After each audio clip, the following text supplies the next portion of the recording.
अभी लास्ट वाली वीडियोस तक हमने इस चैप्टर के सारे कॉन्सेप्ट कर लिए थे, तो आप जाके बहुत ही डिटेल में देख सकते हो। अब हम इसके क्या करेंगे, क्वेश्चन एंड आंसर करेंगे। तो आगे बढ़ने से पहले आपसे रिक्वेस्ट है, प्लीज़ चैनल को एक बार लाइक और सब्सक्राइब कर दो, और जो वीडियो है उसको आप एंड तक देखो, ताकि यूट्यूब जो है हमारी वीडियो को प्रमोट करे। नहीं तो यूट्यूब एल्गोरिदम में हमारा वीडियो जो है वो रुक जाता है। अभी सबसे पहला क्वेश्चन क्या कह रहा है कि यहाँ पे आपको अलग अलग डिजीज दिखा रखे हैं, तो इसमें बताओ कौन सा कम्युनिकेबल है, कौन सा नॉन कम्युनिकेबल है। ठीक है, तो कोल्ड एंड फ्लू कम्युनिकेबल है।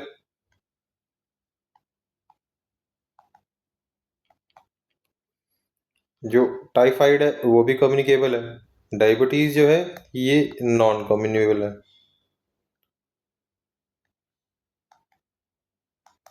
उसके बाद अस्थमा जो है ये भी नॉन कम्युनिकेबल है। चिकन पॉक्स है, हमने बार बार देख लिया, ये भी क्या है, कम्युनिकेबल है। तो डायबिटीज और अस्थमा जो है ये नॉन कम्युनिकेबल है, ये लाइफस्टाइल की वजह से होगा। Cold, flu, typhoid and chicken pox ये आपका कम्युनिकेबल है ना। चिकन पॉक्स आपका वायरस है, कोल्ड एंड फ्लू आपका वायरस है, टाइफाइड जो है वो आपका बैक्टीरिया है। ठीक है, अगला क्वेश्चन क्या कह रहा है कि डिजीज जो है ब्रॉडली कम्युनिकेबल और नॉन कम्युनिकेबल में हमने कैटेगराइज करके पढ़ा है इसको, है ना। अब जो ऑप्शन नीचे दिए गए हैं इसमें से नॉन कम्युनिकेबल डिजीज को आप ढूंढो। तो टाइफाइड तो नॉन कम्युनिकेबल नहीं है, टाइफाइड कम्युनिकेबल है। अस्थमा नॉन कम्युनिकेबल है। डायबिटीज नॉन कम्युनिकेबल है। और जो आपका मीसल्स है ये भी नॉन कम्युनिकेबल है। तो आंसर क्या हो गया, 2 and 3। तो 2 and 3 कौन से वाला है, बी वाला है, तो ये करेक्ट आंसर हो गया आपका। ठीक है, आपने हो सकता है चैप्टर में बार बार मीसल्स देखा हो और इसका ज़्यादा आपको आइडिया ना हो। तो मीसल्स पे वैसे तो आप किसी भी डिजीज़ के बारे में जो मेडिसिन की वेबसाइट्स हैं उस पर जाओगे तो आपको मिल जाएगा। बट मीसल्स जो है वो खसरा जो डिजीज़ है उसको बोलते हैं, और ये वायरस है। ये क्या है, वायरस है। और किस वायरस से होता है, रूबियोला वायरस से ये डिजीज आपको होता है। ठीक है, तो वायरस से फैलने वाला जो है उसका मतलब वो कम्युनिकेबल डिजीज हो गया, नॉन कम्युनिकेबल तो हुआ नहीं, तो इसलिए हमने इसको काट। अब अगला आंसर क्या है कि एक आपके स्कूल में जो है वो फ्लू का आउटब्रेक हुआ। आउटब्रेक मतलब फैलने लग गया बहुत ज़्यादा जल्दी जल्दी लोगों को, है ना। बहुत सारे लोग जो है वो अपसेंट है अभी क्लास में, और कुछ जो है अभी भी स्कूल में आ रहे हैं, वो कफ कर रहे हैं और स्नीज कर रहे हैं। तो इमीडिएट एक्शन क्या लेना है आपने, और आपका जो बेंच पार्टनर है जो आपके बेंच पे बैठा हुआ है आपके साइड से, वो भी सिम्टम शो कर रहा है, तो फिर कैसे बिहेव करना है आपने, और आप अपने आप को और दूसरों को कैसे प्रोटेक्ट कर सकते हो। तो ये तीनों का आंसर देना है हमने, फर्स्ट, सेकेंड एंड थर्ड। तो एक बार नोट्स में जाके देख लेते हैं इसका आंसर। ये क्वेश्चन था हमारा। तो सबसे इमीडिएट एक्शन क्या करना है फर्दर स्प्रेड के लिए, तो पहले इस पार्ट का आंसर देख लेते हैं। तो पहला काम क्या कर सकते हैं कि जो भी स्टूडेंट जिन जो सिम्टम शो कर रहे हैं उनको बोलो कि भैया आप घर पे रहो, है ना।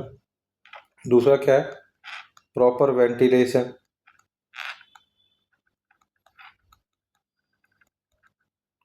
इन क्लासेस, जहाँ भी क्लास हो रही है वहाँ पे प्रॉपर वेंटिलेशन होना चाहिए। तीसरा, proper hygiene to be practised and promoted. Face mask, है ना, शुड बी मैंडेटरी।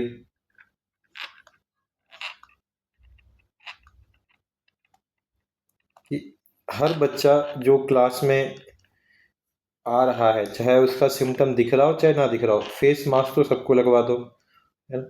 सबको बोलो कि भाई हाथ वगैरह साफ कर करो आप रेगुलरली, है ना।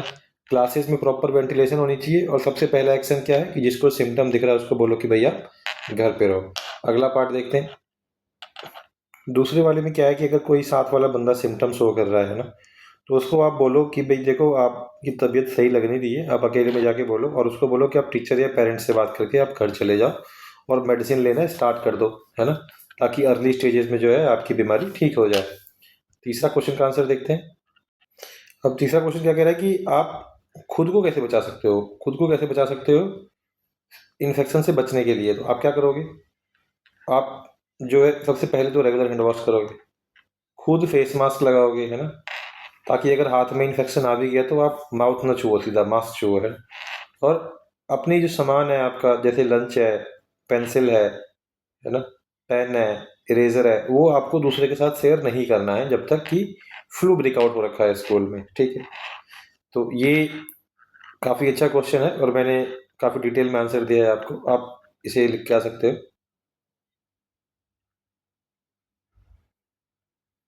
अब अगला क्वेश्चन क्या कह रहा है, अगला क्वेश्चन कह रहा है कि आपकी फैमिली प्लान कर रही है, क्या प्लान कर रही है, ट्रैवल करने की। ट्रैवल क्या, कहाँ करना है, दूसरे सिटी में जहाँ मलेरिया बहुत ही ज़्यादा रेलेवेंट है, मतलब काफ़ी लोगों को मलेरिया वहाँ रिपोर्ट हुआ है।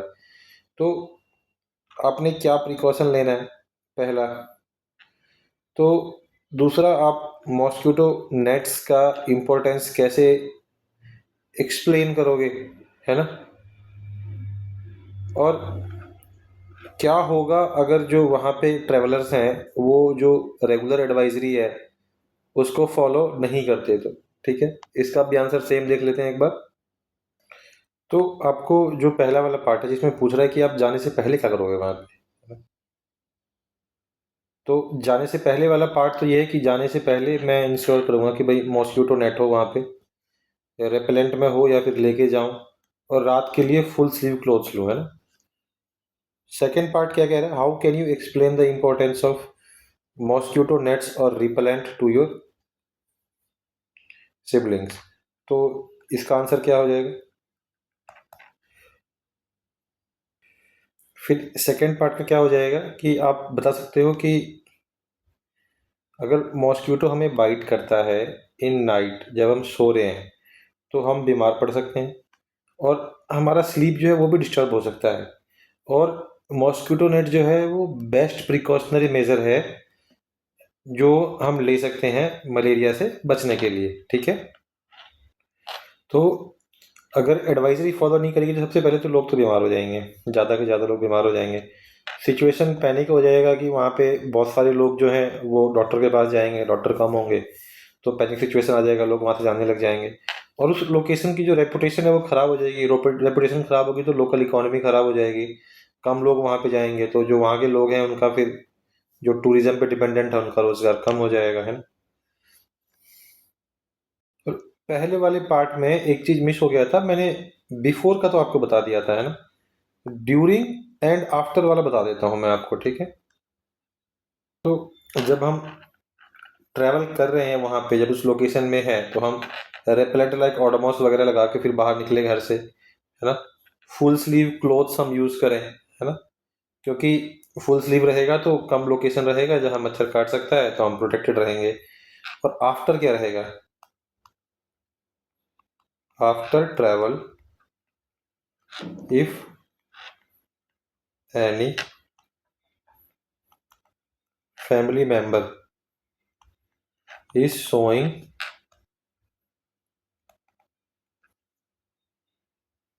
तो, और जब आप ट्रैवल कर रहे हो, ट्रैवल खत्म होने के बाद आपको दिखता है कि कोई फैमिली का मेंबर कोई सिम्टम दिखा रहा है ना, तो क्या करना है, उसको तुरंत चेक करवाना है और उसके हिसाब से उसको मेडिसिन देनी है, ठीक है। सो इस वाले में हम यही 4 क्वेश्चन कर रहे हैं, बाकी क्वेश्चन हम आगे वाले वीडियो में देखेंगे। So thank you for watching complete video. Video close करने से पहले प्लीज़ लाइक एंड सब्सक्राइब कर लें, और अगर आप हमें और हेल्प करना चाहते हैं ग्रो करने के लिए, तो you can help us by donating on this mentioned UPI. ये जो हमने यूपीआई दिया हुआ है इस पर आप हमें हेल्प कर सकते हो डोनेट करके। इस पे हमने अपना ईमेल आईडी और टेलीग्राम लिंक डाला हुआ है, अगर आप हमसे जुड़ना चाहते हो, हमारे चैनल पे पढ़ाना चाहते हो, या कोई भी डाउट है, कोई भी नोट्स चाहिए आपको किसी भी चैप्टर की जितना हमने पढ़ा दिया उसमें से, तो आप हमसे कनेक्ट कर सकते हो, या आपको 1-to-1 क्लासेस चाहिए, ठीक है। So thank you again for watching complete video.